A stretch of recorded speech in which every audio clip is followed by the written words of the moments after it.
નમસ્તે બાળ મિત્રો, ધોરણ 4 સબ્જેક્ટ એટલે કે વિષય ઇંગ્લિશ ગ્રામર. તમારું ઇંગ્લિશ ગ્રામર નું આઈડિયલ નું પુસ્તક કાઢો. વિષયાંક યુનિટ 1 એટલે કે પહેલો પાઠ. અત્યાર સુધીમાં આપણે યુનિટ 1 માં શું શીખ્યા? નાઉન એટલે કે નામ, અને નાઉન ની અંદર પ્રોપર નામ, કોમન નામ. ગઈકાલે આપણે કોમન નામ અને પ્રોપર નામના ઉદાહરણો સમજ્યા હતા કે પ્રોપર નામ કોને કહેવામાં આવે છે, કોમન નામ કોને કહેવામાં આવે છે. હવે તમને એનો આઈડિયા સારી રીતે આવી ગયો હશે. એના પછી આપણે સમજ્યા હતા કે એડજેક્ટિવ. એડજેક્ટિવ એટલે કે વિશેષણ. કોઈ વિશેષ શબ્દ વાપરવામાં આવે એને એડજેક્ટિવ કહેવામાં આવે છે. તો જુઓ આઈડિયલનું પુસ્તક પાના નંબર 7. એમાં આપણે અહીંયા પહોંચ્યા હતા કે ચાલો સમજીએ, ત્યાંથી કન્ટિન્યુ કરીશું. ચાલો સમજીએ. એડજેક્ટિવ એટલે કે વિશેષણને કોમન નાઉન ની પહેલા મૂકવામાં આવે છે. જે કોઈ પણ એડજેક્ટિવ કે વિશેષણ જ્યારે વાપરવામાં આવે ત્યારે એને કોમન નાઉન એટલે કે સામાન્ય નામની પહેલા મૂકવામાં આવે છે. એડજેક્ટિવ એટલે કે વિશેષણને એકવચન કે બહુવચન કોમન નામની પહેલા મૂકવામાં આવે છે. એડજેક્ટિવ મીન્સ કે કોઈ પણ વિશેષણ જ્યારે તમે વાપરો છો ત્યારે એકવચનમાં હોય કે બહુવચનમાં હોય, એકથી વધુ હોય ત્યારે એને કોમન નામ એટલે કે સામાન્ય નામની પહેલા મૂકવામાં આવે છે. તો હવે એના વિશે આપણે થોડા ઉદાહરણો સમજીશું. તો જુઓ, હું અહીંયા બોર્ડમાં જે પણ ઉદાહરણો લખું એ તમારે હોમવર્કમાં તમારી ઇંગ્લિશ એટલે પાછળનો જે ગ્રામરનો પાર્ટ પાડેલો છે એમાં લખવાના છે. હું અહીંયા જે ઉદાહરણ તમને લખાવું બોર્ડમાં એ ઉદાહરણો તમારે હોમવર્કમાં પાકી નોટમાં લખવાના છે. તો જુઓ, પહેલું ઉદાહરણ છે a new purse. a new purse. તો જુઓ, આમાં વિશેષણ શું છે? ન્યુ. ન્યુ છે એ વિશેષણ છે એટલે કે એડજેક્ટિવ છે. વિશેષણ જેમ કે પર્સ છે પણ કેવું છે? ન્યુ એટલે કે નવું. પર્સ છે પણ નવું છે તો ન્યુ છે એ વિશેષણ છે. NEW new. તો જો અત્યારે આપણે સમજ્યા કે એડજેક્ટિવ છે એ કોમન નામની પહેલા મૂકવામાં આવે છે. તો અહીંયા પર્સ લખેલું છે તો આ વિશેષણ છે એડજેક્ટિવ, તો એ પર્સ ની પહેલા મૂકેલું છે એટલે કે પહેલા આગળ લખેલું છે કે અહીંયા એડજેક્ટિવ છે એ કોમન નામની પહેલા મૂકવામાં આવે છે. પછી બીજું ઉદાહરણ, an old shirt. શર્ટ છે પણ કેવો છે? ઓલ્ડ એટલે કે જૂનો છે. તો ઓલ્ડ છે એ વિશેષણ છે. શર્ટ પણ કેવો? જૂનો શર્ટ, ઓલ્ડ શર્ટ. એના પછી છે નંબર 3 માં a small mouse. માઉસ છે પણ કેવું છે? સ્મોલ. સ્મોલ એટલે કે નાનું. માઉસ છે પણ નાનું છે તો સ્મોલ છે એ એડજેક્ટિવ કયું કહેવાય એટલે કે વિશેષણ કહેવાય. સ્મોલ છે એ વિશેષણ છે. પછી number 4 a big vase. vase એટલે કે ફૂલદાની. a big vase. ફૂલદાની છે પણ કેવી છે? big એટલે કે મોટી છે. મોટી ફૂલદાની. આપણે શું શબ્દ વાપર્યો વિશેષણનો? મોટી. એ મોટી એ શું થયું કહેવાય? વિશેષણ, એડજેક્ટિવ. પછી છે number 5 a long tail. long એટલે લાંબી અને tail એટલે પૂંછડી. પૂંછડી છે પણ કેવી છે? તો કે long tail. tail પણ long એટલે કે લાંબી છે. તો long છે એ શું થયું કહેવાય? એડજેક્ટિવ એટલે કે વિશેષણ. પછી number 6 clever publish. clever pupils. PUPILS. pupil એટલે કે વિદ્યાર્થી. વિદ્યાર્થી છે પણ કેવો છે તો કે ક્લેવર. ક્લેવર એટલે હોશિયાર. કે હું કહું છું કે વિદ્યાર્થી છે પણ હું સ્પેશિયલ શબ્દ વાપરું કે હોશિયાર વિદ્યાર્થી. તો હોશિયાર એટલે શબ્દ વાપર્યો તો એ હોશિયાર એટલે કે ક્લેવર શું થયું કહેવાય? એડજેક્ટિવ, વિશેષણ. ક્લેવર માં અંડરલાઈન મેં લખ્યું છે એ જ રીતે તમારે લખવાનું છે. પછી નીચે જુઓ, યાદ રાખો બધા જ રંગોના નામોનો ઉપયોગ વિશેષણ તરીકે થાય છે. જેમ કે દરેક રંગ એટલે કે કલર છે, કલરનો ઉપયોગ વિશેષણ તરીકે કરવામાં આવે છે. વિશેષણ એટલે કે એડજેક્ટિવ.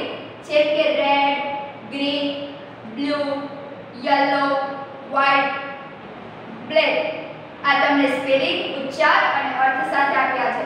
જેમ કે નીચે પછી ઉદાહરણો છે કે a red ribbon. જો નંબર 7, a red ribbon. તો રિબિન છે પણ કેવી છે તો કે રેડ એટલે કે લાલ છે. તો રેડ શું થયું કહેવાશે? વિશેષણ. રેડ કલર, આપણે કલર એમાં કલર દર્શાવેલો છે કે લાલ રિબિન કે રેડ રિબિન. તો રેડ છે એ વિશેષણ કહેવાશે. પછી છે a white horse. white એટલે સફેદ અને horse એટલે ઘોડો. ઘોડો છે પણ કેવો છે તો કે સફેદ છે. તો white છે એ વિશેષણ કહેવાશે. પછી નેક્સ્ટ black hair. black એટલે કાળો અને hair એટલે વાળ. કે વાળ છે પણ કેવા છે તો કે black છે, કાળા વાળ. તો કાળો શબ્દ મીન્સ કે કલર છે આપણે દર્શાવેલો છે તો કાળો શું કહેવાશે? વિશેષણ. black hair. એના પછી છે નેક્સ્ટ શું છે? a yellow cat. આ આપણે કલરના વિશેષણની વાત કરી. a yellow cat. કેપ એટલે ટોપી અને yellow એટલે પીળો. કે ટોપી છે પણ કેવી છે તો કે yellow કે પીળી ટોપી છે. તો yellow છે એડજેક્ટિવ એટલે કે વિશેષણ છે. પાનું ફેરવો છો, પાના નંબર 8. ચાલો કેટલાક વિશેષણો વાંચીએ. હવે આના સિવાયના જે નવા વિશેષણો છે એના વિશે આપણે લખવાનું છે. તો એના તમારે 3 ભાગ પાડવાના: સ્પેલિંગ, ઉચ્ચાર અને અર્થ. વ્યવસ્થિત લખવાનું છે.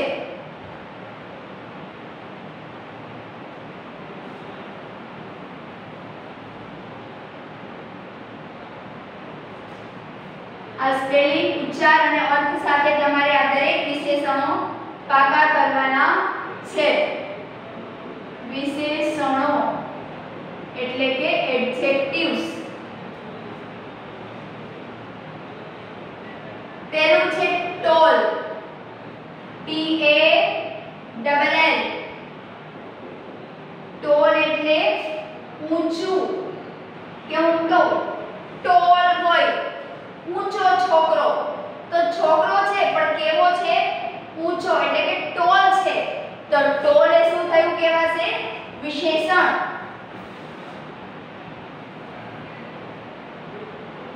પછી છે શોર્ટ.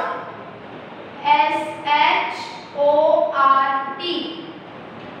શોર્ટ એટલે નીચું, ઠીંગણું અથવા તો ટૂંકું.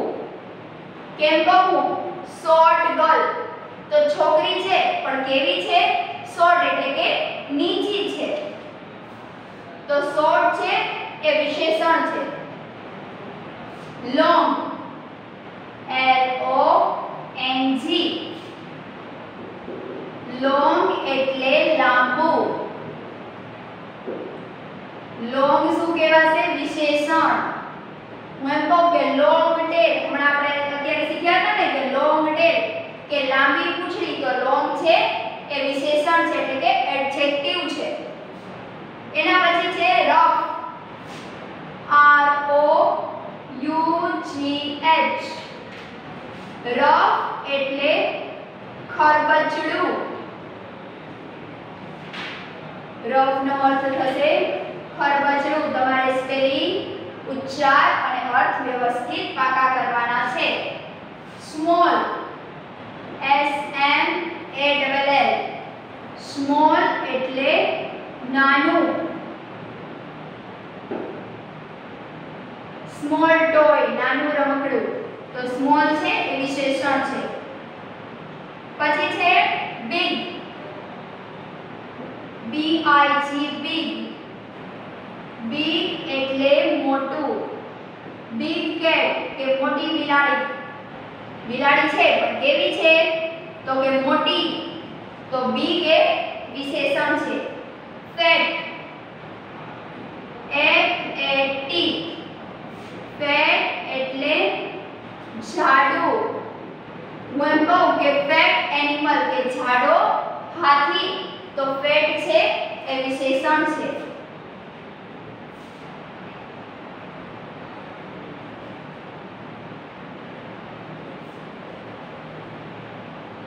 એના પછી છે થીન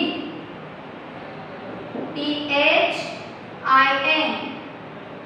થીન એટલે પાતળું. કે થીન ગર્લ કે દુબળી પાતળી છોકરી. પછી છે ન્યુ NEW ન્યુ એટલે નવું. ન્યુ પર્સ હમણાં આપણે ઉદાહરણ સમજ્યા હતા. પછી છે ઓલ્ડ OLD ઓલ્ડ નો અર્થ થશે જૂનું અથવા તો વૃદ્ધ. કે ઓલ્ડ એટલે તમે જૂનું પણ કહી શકો અને અથવા તો વૃદ્ધ એટલે કે ઘરડું પણ કહી શકો. યંગ YOUNG યંગ એટલે યુવાન. યંગ બોય કે યુવાન છોકરો. તો યંગ છે એ વિશેષણ છે. પછી ઓનેસ્ટ HONEST બોલાશે ઓનેસ્ટ. લખાશે એચ. એમાં એચ છે એ સાયલેન્ટ છે. એનો ઉચ્ચાર બોલવામાં થતો નથી, લખવામાં થાય છે. ઓનેસ્ટ વાંચીશું આપણે. ઓનેસ્ટ એટલે પ્રામાણિક.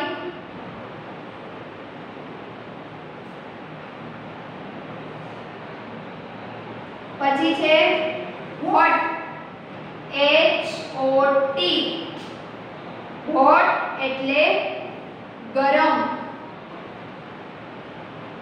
હોટ નો અર્થ થશે ગરમ. નેક્સ્ટ કોલ્ડ COLD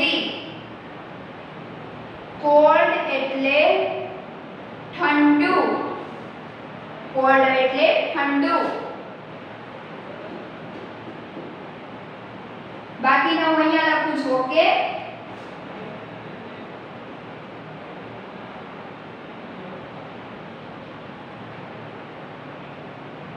એના પછી નેક્સ્ટ છે ક્લીન CLEAN ક્લીન એટલે ચોખ્ખું.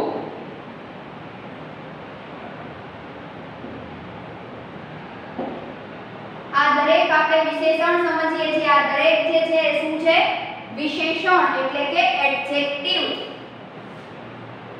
ડર્ટી DIRTY ડર્ટી એટલે ગંદુ.